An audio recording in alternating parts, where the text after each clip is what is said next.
Today's guest is Michelle Welch, President and CEO of Queen Concepts Group, LLC. Michelle, tell us a little bit about your company.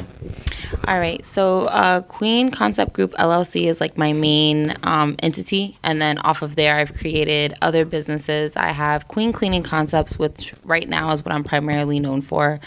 It's a residential and commercial cleaning company here in Orlando, and we service about 4 different counties around Orlando as well.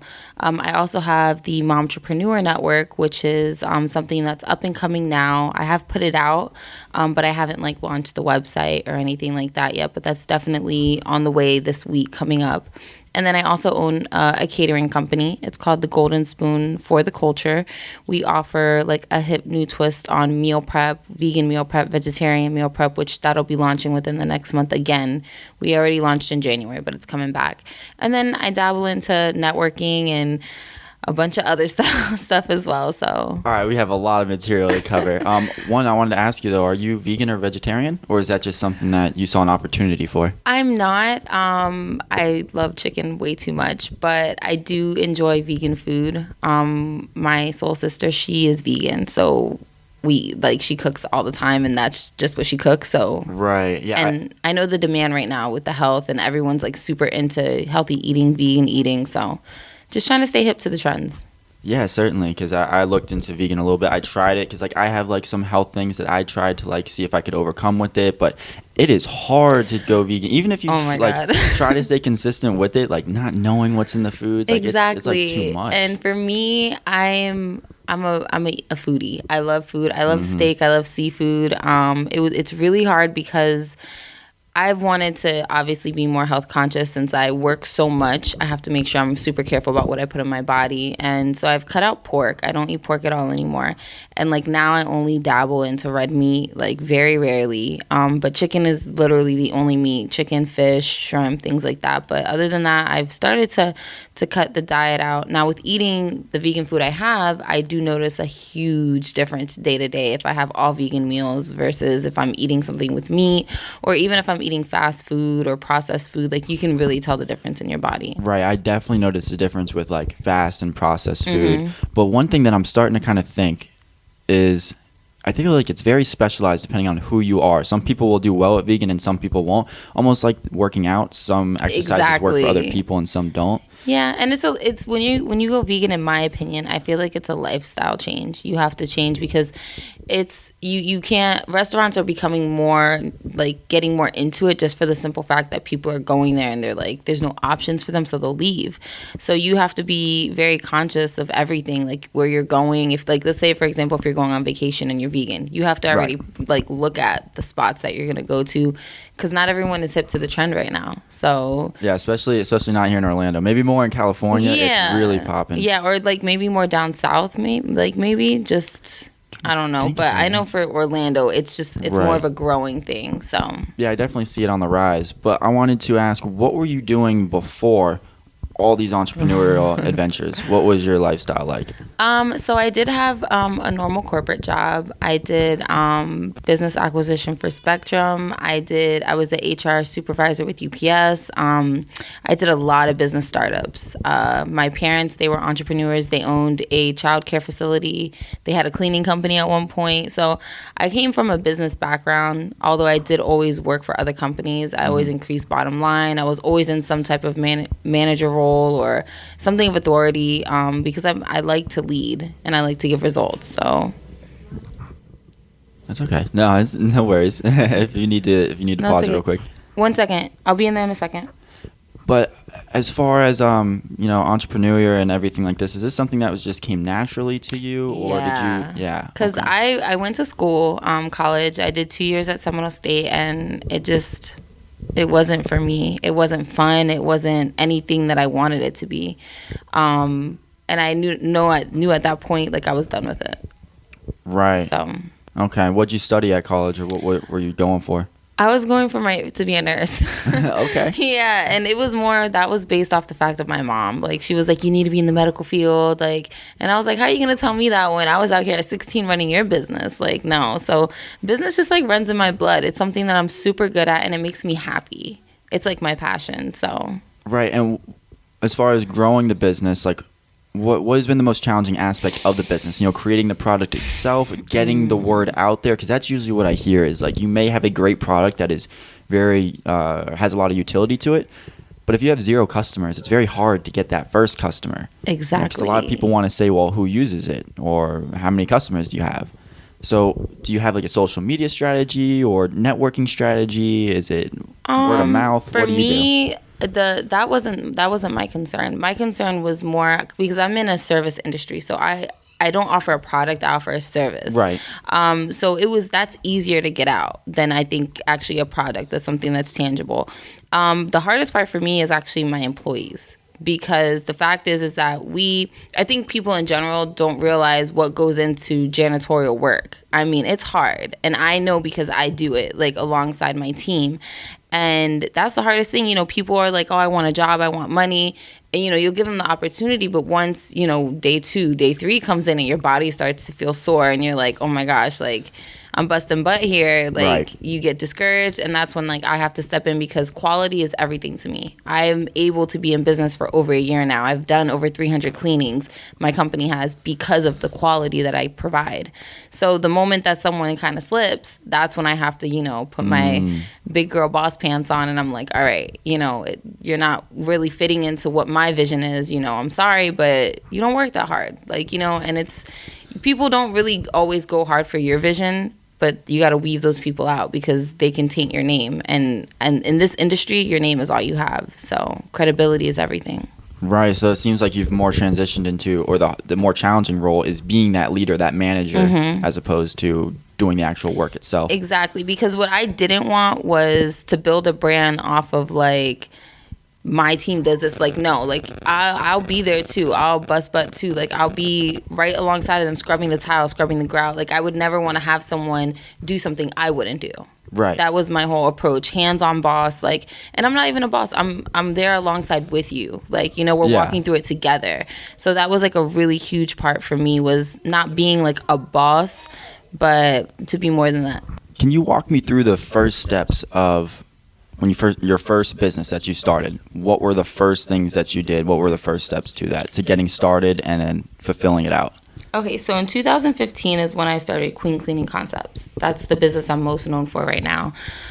First steps were, honestly, it was a memo pad and it was ideas, finding the name, finding what I wanted to do my first business. I wanted to choose something that had a low overhead cost, but something that would be effective, would pay bills, but something I could also turn into something big enough to put in other cities. So it was like, oh my gosh, a cleaning company. It's super simple. I know how to clean.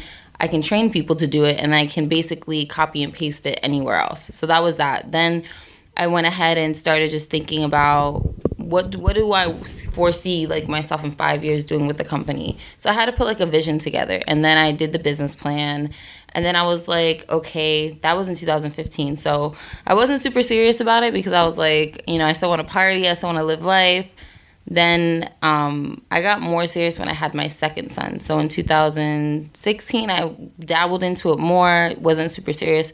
2017, I was like, okay, LLC, getting equipment, doing what I got to do, and I did it. It was literally like May 11th, I filed my LLC. May 17th, I got my first cleaning, residential. Then like June 12th, I got my first commercial cleaning. July 11th, I quit my corporate job, and I just like kept hitting my milestones I set for myself. For me, it was just making sure that I had my plan, but I had to risk. Like, it was, you have to like have a plan, but you have to know that you're about to risk everything. So with taking the whole entrepreneur step, I already have like a crazy work ethic. So I knew it was gonna have to go like on 100,000, because what I put in is what I get out. It's not like I'm able to, put my hours in and I'll get a paycheck. No, I make my own paycheck. If I want to work, it's like, that's just what it is. So it was me betting everything on me. And I knew at the end of the day, having kids and everything like that, like I had to make it work. Yeah, and before you took that leap, how many hours were you working at your corporate job? How many hours a week was it?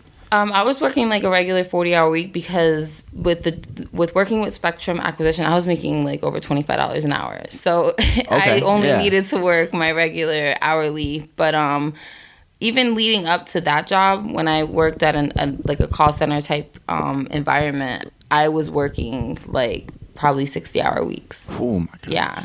Now, just for my own personal benefit, what was the job at Spectrum Leap exactly that you're doing to get paid 25 an hour? So I was doing Spectrum business acquisition. So I was just like basically working with the business side. They call it they have like different tiers. So they have like regular local businesses, then they have the enterprise businesses, and then they have corporate businesses. So we were just making sure that any orders that they needed to be processed, like it would never go into the call center. We were our own sector that dealt with just straight business people. Like that was it. We were just making sure their orders were flowing through, if they needed IP addresses configured, like things like that. That's so sort of managing their orders. That's literally all we were doing. How did you get that position? I'm a big person with, I believe in staffing agencies, because honestly, like when you go to a direct connect with a company, it's really hard to get a good, decent pay. When you go through a staffing agency, they pay you more because it's more of like they want you to stay, they want you to be there. So a lot of people get nervous with staffing agencies, but that's where the money is. I'm sorry. Those are the jobs that'll pay you $27, $28, $30 an hour. No, and that's why I'm asking, because I'm 1 year left of college, and there's a lot of things that I have interest in that I like to do. You know, like little side projects. Podcasting is just one of these little side projects. And I want to continue to do these things, but I want to have something that, you know, I calculated out how much I'd need an hour. I need at least 15 an hour, but anything above that would be nice, where I could have a job like that coming out of college to work on, but it allows me enough time to fit in these other things. Exactly. Because like 40 hours a week, how much time were you putting in? So when you're working 40 hours a week, how much time extra were you putting into your side entrepreneurial jobs? Oh my gosh. Would you say an extra 20, so a total of 60 or more? I was matching it. I was 80. 80. Yeah, because as soon as I would get home, I was like, I don't want to do this anymore. I was so unfulfilled with my corporate job. Like, and you can have all the money in the world and be miserable. Of course, yeah. Because it's not anything I wanted to do. So I was coming home and I was, getting the kids situated, putting them to bed, and I was right back 8 hours, up at 4 a.m. creating content. Like, because I was still, at one point, I was working the corporate and doing Queen. So I had to make it work. And I was doing the cleanings. So I was leaving corporate in the car, putting on my scrubs, going to a cleaning. Like, That's how it was. And it was like that for a month, and I was like, no. I'm not doing it like this anymore. So you quit then before it was really like established and you were like secure. Yeah. You knew this. You kind of just said, I just have to take this. I just said I had to do it. Like, it was a month in, and I think for me, I was really nervous. I was super scared, but I was like, this is a piece of cake. I'm like, when I tell you, like, sometimes some people are like, when am I ready? When will I know I'm ready? You'll just have it in you. Like, you can't prepare yourself to quit your 401k, to quit your vacation days, to quit your, you can't prepare for that. You just have to know, like, do you want to eat or do you want to starve?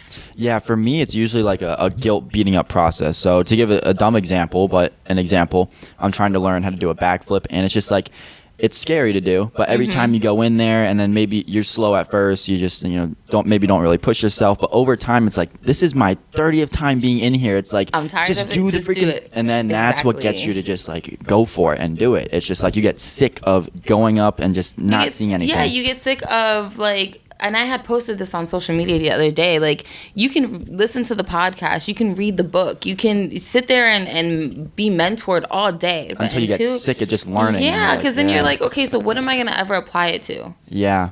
And for me, I'm super hands-on. And the thing about it, like I said, it's all about if you know who you are. Like, for me, I've always been about hustle and grind. Like, I've always been, I'm going to hustle the first of the first. It's not, we don't take any days off here. So me having my mentality, I also have kids, so it's a whole different drive for me. I'm like, no, I'm going to get it. And it's by any means necessary. Like, I'm a mother hustler. Like, I'm out here, I'm going to grind, I'm going to get it. And, you have to have that attitude, because at the end of the day, you can love your clients, you can love whoever, comes in your path, but if it's gonna be me or you, believe me, it's not gonna be me. Like, I'm gonna win, you know. And a lot of people, I think they're afraid to have that fighting spirit for themselves.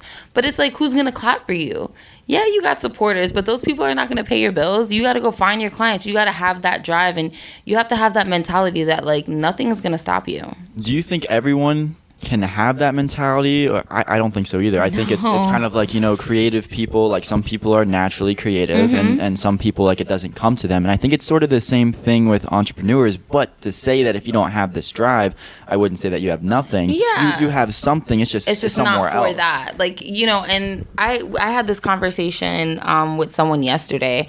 They were like, we were just talking about being an entrepreneur. It's like, you choose this. You choose this lifestyle. You choose the lifestyle of being broke and being rich and having up weeks and having down weeks and having mental breakdown. Like, we choose to live in stress. You know what I'm saying? Right. Because if someone that's an entrepreneur tells you that it's easy, they're lying to you. It's not. And it's not everyone is built for it. Trust me. Like, you know, there's people that go to college, they get their degree, and they love the corporate world. They love, you know, just being in their box and doing, you know, living by that way. Well, it's got a lot of security to it. Exactly. And that's fine. There's nothing wrong with that. You make those corporate gains. But then there's people, like I say, like me, where it's just like, I don't have a ceiling. You can't put one on me. Yeah. Because I'm too creative for my own good.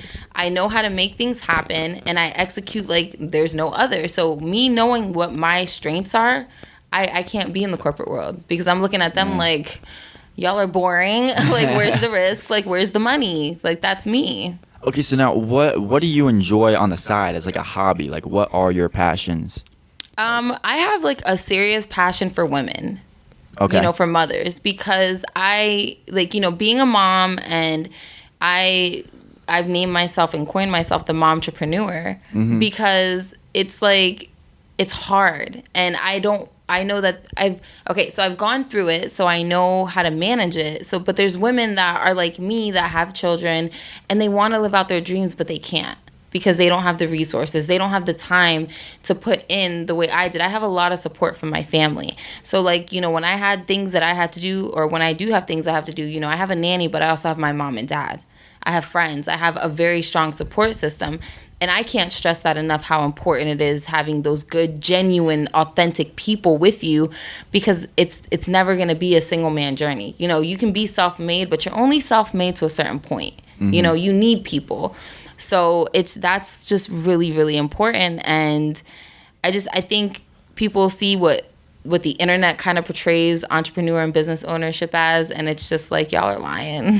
Right. And that's what I was trying to ask. I want to find out is, do you enjoy being the entrepreneur itself? Or let me give you an example. So for my case, I've dabbled a little bit. Like, I worked as a real estate agent. It's a little bit of entrepreneurial, not fully, but it's something in there. It's still, it's like halfway in between. Like, you're almost pretty much on your own. And I realized, like, I don't like the entrepreneurial self. I don't want to be a business owner. I don't want to be an entrepreneur.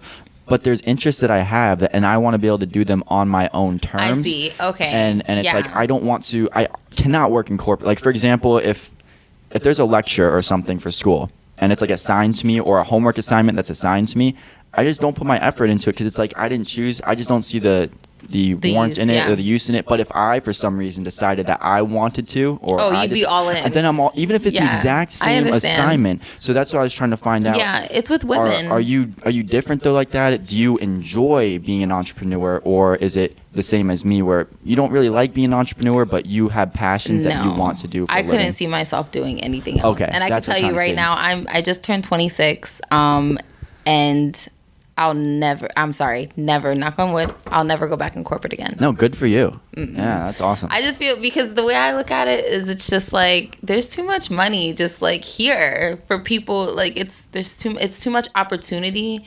And for me, being a woman, a minority woman in business, I'm like, yo, I have too much that I can offer. It's too much for me to sit in a bubble. Like I said, you can't put a ceiling on creativity at all. So what are your goals? Where do you want to take this? So the Queen Cleaning Concepts, that's my first business baby. I want her to be, and I refer to all my businesses like they're my children. I want her to be in different cities. I'm looking into Tampa right now and Jacksonville. So I want not to franchise, but to have corporate offices in different cities. That's what I want. And I want it to be a household name. So I do something called Tip Tuesday on Facebook every single Tuesday, 8 p.m. on Facebook Live. And I give education. I educate people on how to keep your new home clean, how your mental health affects, the way your house looks, the way your house affects your mental health, and I'm dabbling into different things. So next week I'll be talking about keeping your car clean, and I just want to bring knowledge to people. Are they quick little 2-minute videos? No, they're like 15-minute videos. Oh, and people, 15. Okay. and like people tune in and they watch and they ask questions. So it's just all about information. Did you advertise to get people to listen into them, or no? Or When I first naturally, organically started when I coming? first started, I just did it because I was like, not everyone can afford house cleanings, so let me do something that can give them the information. And this they was need. On your personal Facebook page. Yes. You're just sending this and out. I'm just sending it out, and then Okay. now it's something that people expect. Okay. So cool. I do Tip Tuesday and things like that. And I'm getting sidetracked off. Yeah, the sorry. question. We were going off of your goals for this. So you want to branch it out. So I want to branch it out. offices. Yeah, different offices. And then I have the Momtrepreneur Network. That is my passion. That's like my heart. That's why I asked you that, Yes. because I want to see, like, are you trying to take your hobby and make that into your Yes. career, or is it more just you just like being an entrepreneur? So which is I both. love being an entrepreneur, but my heart is in the Momtrepreneur Network, and it's because I love helping women. So right now, I help a woman that has a cleaning company in Oklahoma. She started it up. I've helped her. I've built her website for her, and I did it just because I want to see her grow. Like, she came to me and she was like, I see you have a cleaning company. I'm doing it too. Can you help me? And for me, like, I didn't want money for that. Like, and I did it honestly because I wanted to see, like, what can I do now for others? I'm established. I know who I am. I know what I want for my future. Let me help other women. And as I started doing it, I realized how much I love it. And it didn't bother me. Like when someone asks you to do something and they're like, okay, well, I'll give you gas money or something like that. But if like someone else asks you and like you have a love for that person, you'll be like, yeah, I got you. Like, no worries or whatever. Right. It's a no worries type feeling. I Okay. don't mind doing it. I love doing it. I encourage it. I encourage women to seek me for help in anything that I can do for them. So that's definitely the Momtrepreneur is my passion. Like, if I never got paid a dime for that, it wouldn't bother me. But I would still put in the same effort and I would still put in the same work. Right. That's how I kind of feel about like podcasting. 'Cause Yeah. I like it's very fun, and I'll mix it up into different ways. Where sometimes it's more educational, sometimes for me it's just fun with me and my friends.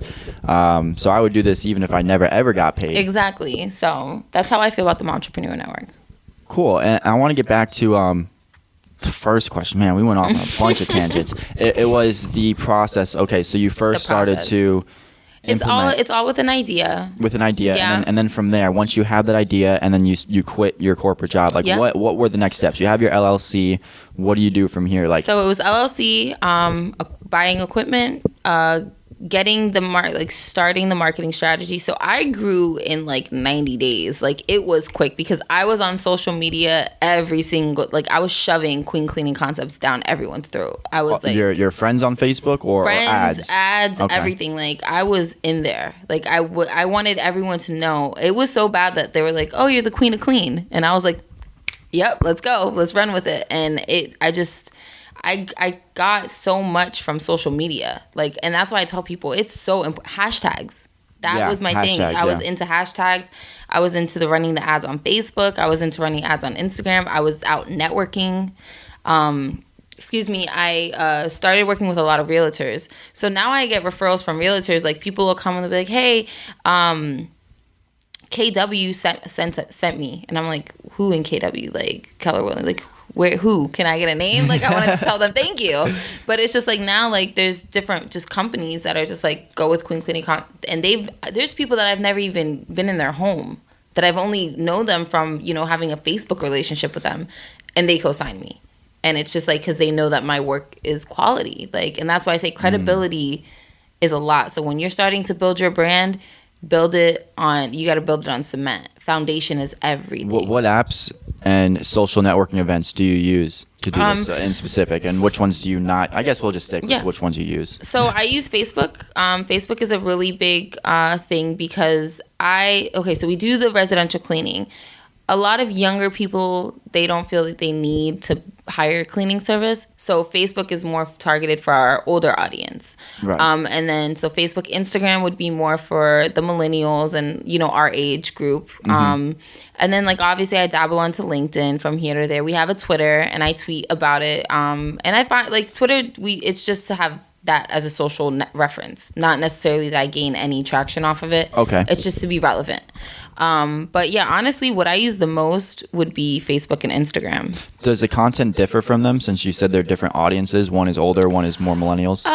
No, because whatever I post on both. But like with Facebook, I can have more of a direct, like I can post like statuses. So I can post like little fun facts. I can post myths. I can post like little cute things that'll reach people in a different way. Versus with Instagram, it's more if you're going to do like live video feeds or, you know, just quick pictures before and after. That's where I place a lot of my before and afters.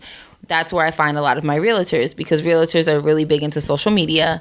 So realtors, investors, property flippers, that's where they come from on Instagram. Right. Do you do all these on your personal pages, or did you create new pages? I have business. At first I was doing a lot on my personal, and then I realized like, whoa. It's just way too much dabbling back and forth. And I have clients on my personal. So no, everything is separated now. So Queen has its own page.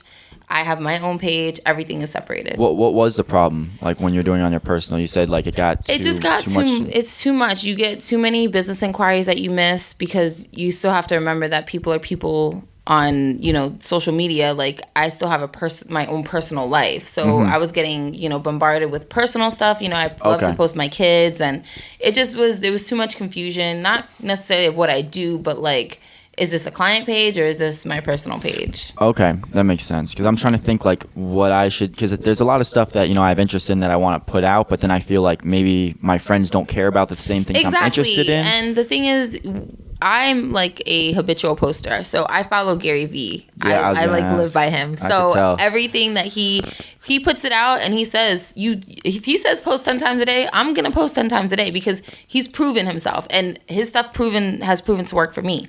So that's where the separation really came in. You know, I listened to Gary Vee, and I pulled it apart, and it's done way better, because people are able to see, okay, so Michelle is her own person. She owns Queen Cleaning Concept. She owns the Golden Spoon. She owns the Momtrepreneur Network, but she's also her own whoever she is. So that's kind of like why I did it. And like I said, and I was also using my personal cell phone number when I first started. I did that too as a realtor on everything. Oh my gosh. It's just out there. Website, all that. I was done. Like after I started just being harassed, I was like, you know what?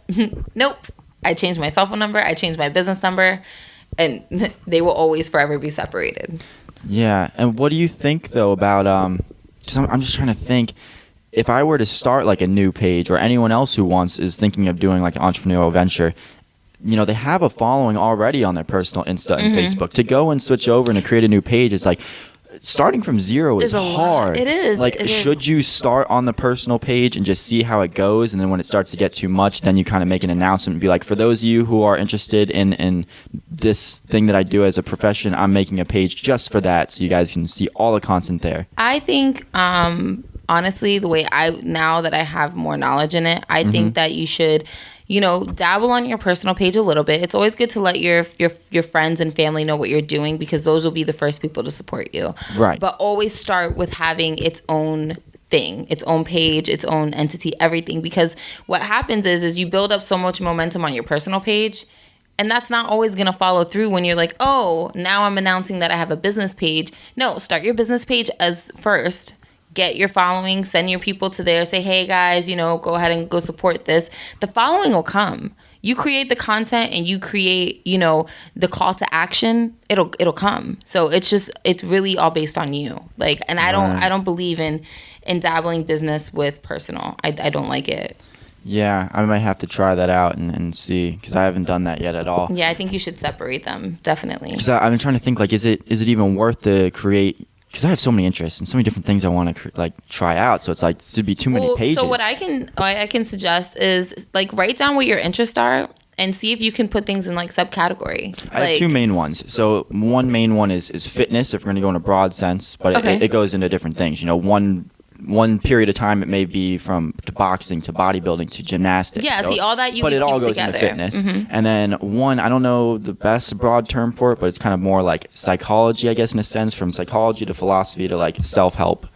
Yeah, that's all in one. Mental, you're Boom. dealing all with mental. So like mental, emotional, life stuff. Right. Like, that would be there. Yeah. And that's what I mean, like putting everything in its own subcategories. Like, Okay. So like with my catering company, I'm not going to have a page for catering and meal prep. I would have it together because it's all food and it's all in the same company. So that's kind of like on a business like example. But yeah, I definitely try to stay away from keeping the personal with the business too much, because then there's some clients that you don't want them to know you like on that super personal level. Like, you know, I know with some people, I tell them all the time is that you get judged off of your social media. Yeah. So myself, I have to be super careful and mindful, not careful, more mindful of what I'm posting. You know, is this aligned with who I am? Because you want, when people meet you in person, you want them to be like, oh my gosh, I follow you on social media. You're the same person.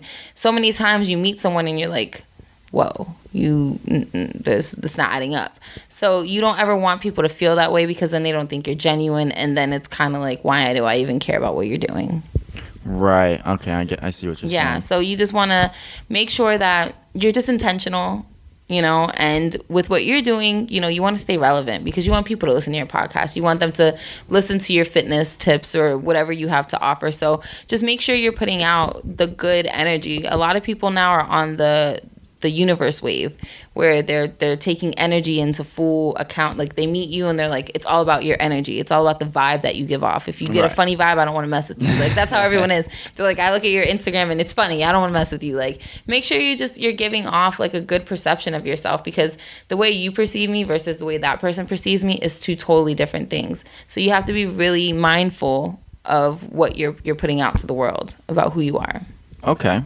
I like that. And let's go into a specific example. Okay. Let's say somebody who wants to put out content for like maybe their YouTube channel. Maybe they want to create an Instagram page for their YouTube channel or their podcast channel or something. Like what kind of posts should they be putting on their Instagram or Facebook page to say like, hey, go check this out? So I'm really big right now, once again back to Gary Vee, videos. You know, digital content is so great. Like pictures are cool, but like we're in 2018. You need videos. You need people to be engaged. So what you can do is you can just take a snippet and like put it on your Instagram or Facebook. Do the 60-second snippet or do a 30-second snippet and make them want more. Like, you know, you have like a super dramatic episode about your mental health and, you know, how music can help depression. You find like a super dope article and you review the article and you talk about it and you take a snippet from that and you put it on social media and people are like, oh, okay, I want to see what this correlation is. Right. And then they go to the YouTube channel and it goes from there. So you just have to just know like what content you're putting out. Like, how do you want to affect your people, your following? You know, you have to make sure that your content is relevant as well, because no one's going to want to go to the video if you're talking about, I don't know, socks. Like, you know, like you just got to, everything has to kind of like be in line with what you're doing. So I see what you're saying. So one thing that I was thinking too for the podcast would be, I want to get your opinion on it. Like sort of screen save it, because I have no video. You know, I can't take a video snippet of this. So I could start to get a camera out and do that, but it's just like that's a lot more work. And is it worth that? Exactly. A lot more? It could be. I don't know. Oh, okay. Or my other option, which would be a lot easier, but maybe not as good, is to kind of do a screen recording. So maybe let's say for you example, either you send me a picture that you want me to post, but really I'd probably do screen recording on your Instagram page and then go through, maybe show some of the cool videos that you have, That's different dope. posts, Yeah. and then on top of that, add a 60-second snippet of the video, something, a conversation that we had in the something podcast. like that, because you want to make, for you, through our emails, you wanted to make it as easy for you to come to me. Yeah. You know, so then you'd have to set up a tripod and a camera, and that's just a lot. And if you have like a and then small to edit space, this, and then to edit that, and then just for 60 seconds worth. All I want is Exactly. 60 seconds worth of that camera, and I'm filming it like so, like it's not worth it. And it's a lot of time, and that's something that, you know, we have to be very mindful of. So I think that's like an awesome idea. I love that new feature on the iPhone, even on the computer. And I think that for you, that's super dope. Like even if you wanted to like if you had more time or more space, if you wanted to pull your iPhone out and do like 10 minutes of the time lapse, on the phone. I don't know. Have you ever heard of that feature? No, what is that? What time lapse is it's a it's something that you actually have in the camera. And what you I do, think I've seen it. I time lapse all the time. Like when I'm working in here with my kids, and you just like sit it here to record, and okay, well, I'll grab the other phone. You'll sit it there to record, and basically what'll happen is it'll record it in regular speed, but when it plays back in fast motion. So we'll be sitting here, and you'll see us like conversing back and forth and blah blah blah, but it's just a really quick video running through the whole thing. So maybe I do that. I'm gonna try that out and just see how it kind of works. Let me grab this phone. Yeah, go ahead. This will be the one that we could use. All right, so I'm setting that up. And in the meantime, have you heard? Well, I'm gonna go ahead and explain the Gary V while you're picking it. Oh, you're back. Have you heard of the $1.80 strategy from Gary V? Have you tried the $1.80 strategy? So I have not tried it yet, but my really good friend George tried it. He sent it to me and was like, Mimi, that's what my guy friends call me. He was like, Mimi, this is what you need. This is what you need to do right now. Should I have it facing you? Because I don't think I can get it facing both of us. Maybe I can put it on my coffee cup.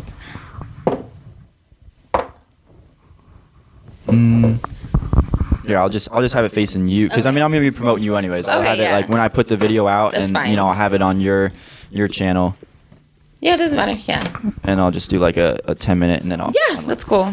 Cool. Yeah. So the $1.80 strategy. Yeah. So I haven't done it yet, but he did it. George did it, and he was like, Mimi, I followed Gary V. I'm doing the $1.80 challenge. Like, it's legit. Like, do it. And so I just haven't had the time to like sit down because I am the type of entrepreneur. I handle all of my own stuff. Like, I do my own website. I do my own content creation. I do all of that. Isn't that what Gary V says to do? Yeah, I mean, because my thing is that if you don't need to have an extra set of hands, why do it? I have the time. I can allocate my time accordingly. So if I can do it myself, and I feel like, honestly, the less hands of people that are in your business, the better. Too many hands, it's like, you're getting into dangerous waters. So you have to know the people that are like, coming in and out. It's too much work to deal with. Running the business in itself is difficult, but then having to watch all the people around you, you don't have time.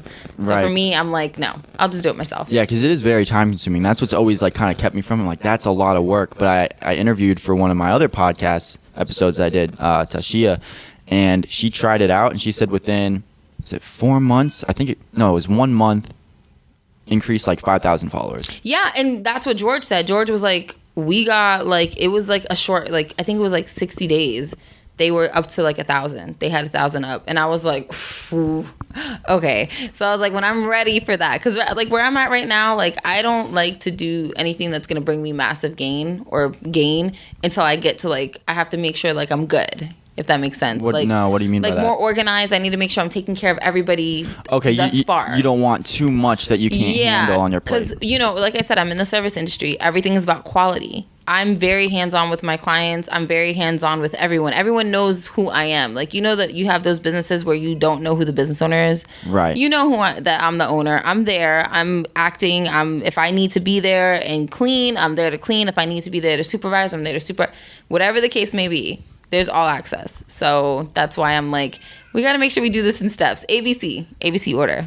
Gotcha. And in ABC order, as we keep going off on the tangent, after you started putting out the ads and letting people know that you're doing the queen cleaning, what was the next step? Like, did that got you business? Yeah. Okay. And then were you doing it on your own, or did you immediately say, let me go higher? No, I was like, I'm going to knock out it by myself. So I was doing like 3 to 4 houses a day. Like, I was on it, but I was burning out. How did you establish your price, by the way? Was it different for each house? No. So at first I was kind of just like freeballing it. I was just like, whatever sounded right. But then I realized, like... So they made the offer, or you made the offer? I made the offer, but I just did it off of what they told me. So I was like, this sounds like it would be worth it, like if I did this. And then when I hit a job and I got there and I charged her like $180, and she had like a 5-bedroom house, 4-bedroom, and I was like... And then she had like a Beethoven dog. And it was so much hair, and it was just... I was there for like 2 days. It was really bad. Yeah. So that's when I was like, Okay, and then so learning experience. Yeah, so from there I started to call other companies, did more research, and then I also have a business bestie in Chicago. She owns a cleaning company in Chicago, so she sent me her price list, and I was like, "Girl, this looks good for me." So, and her pricing was great, and to this day I still use it. Cool. Yeah. All right. So. And as far as hiring your first couple employees, how'd that go? It was good. It's always fun hiring, training, because I try to train them the best that I can. You're like, oh, people know how to clean, and then you're like, no, people don't know how to clean. And there's different types of clean. Everyone learns a different way. Trust me, I live with 3 roommates. I know. Yeah, exactly. Different definitions. So with that, it's just kind of like, all right, but. It gets hard because then you get frustrated because you're like, okay, I've taught you this. There's videos on it. I created something called QCC University, where it's like me scrubbing the toilets, me scrubbing the grout. And it's like, how do you not know? But then it's just like, you have to understand not everybody is passionate about what you have going on. Right. Some people see it as just a job. But you'll come across those couple people that are dedicated. They want to take care of their family. They'll do what they got to do to get their check. But I have chosen, I've used Indeed.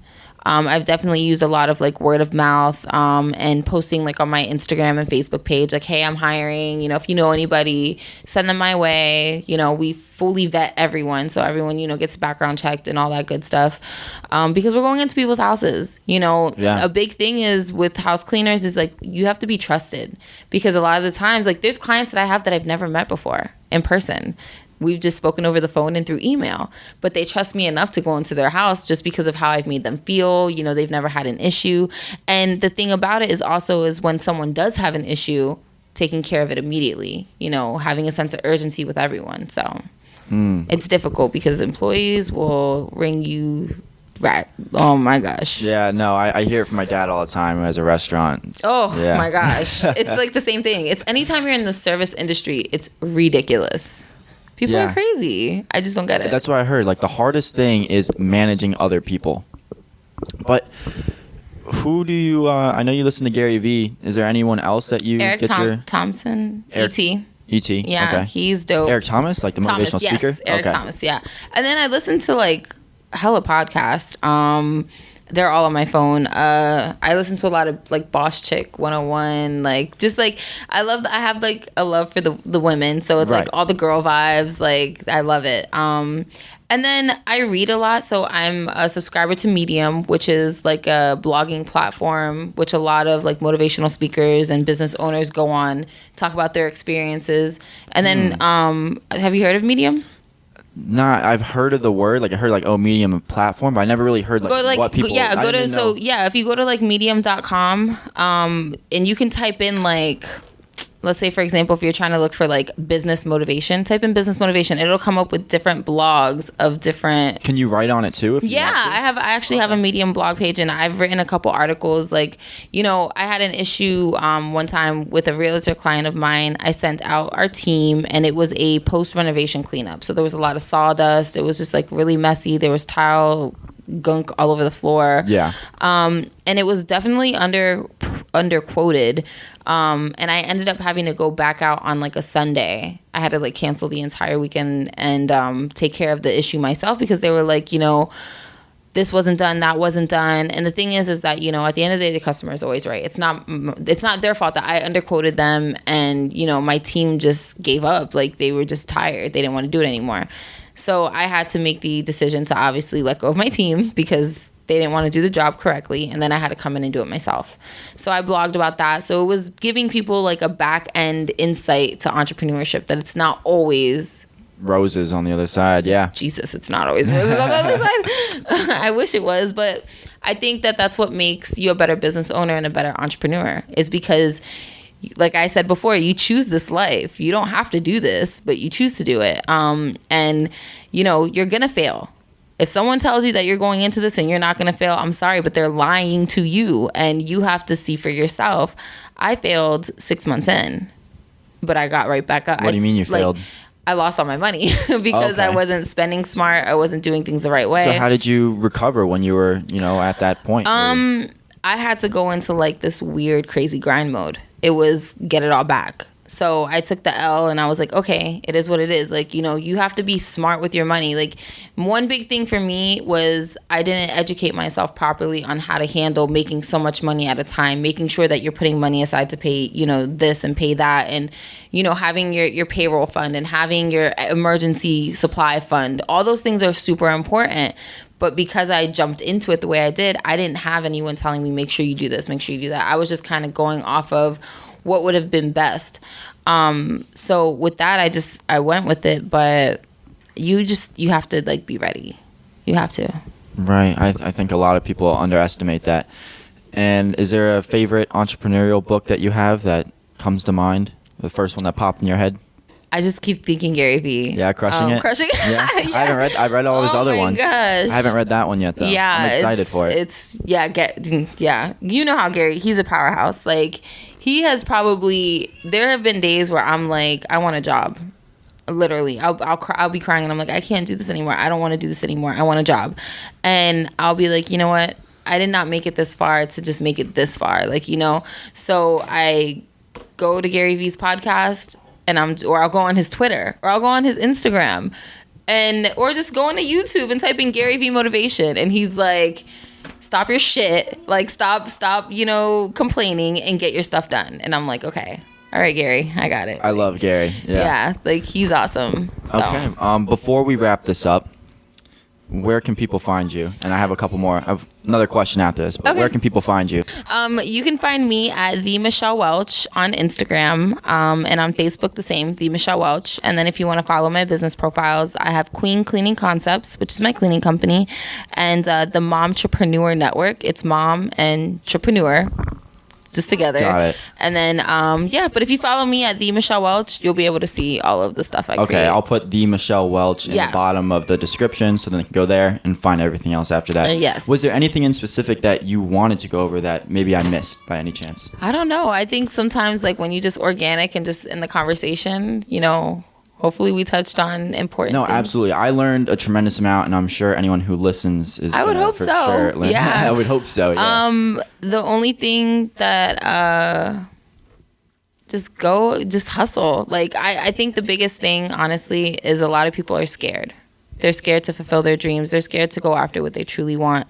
And the thing is, it's like, what's the worst that can happen? You're going to fail and go get a job? Like, you know, it's not like once you become an entrepreneur, it's like, you can never go back in the corporate world again. No, like, sometimes you have to dust yourself off and try again. And the one thing for me is, like, if you're willing to have faith in yourself and, like, bet it all on yourself, you'll be, like, perfectly fine. There's too much money and opportunity for anyone to think that they can't fulfill their dream. There's over 100 cleaning companies in Orlando, and I'm still here, and it's been a year. So you just got to go for it.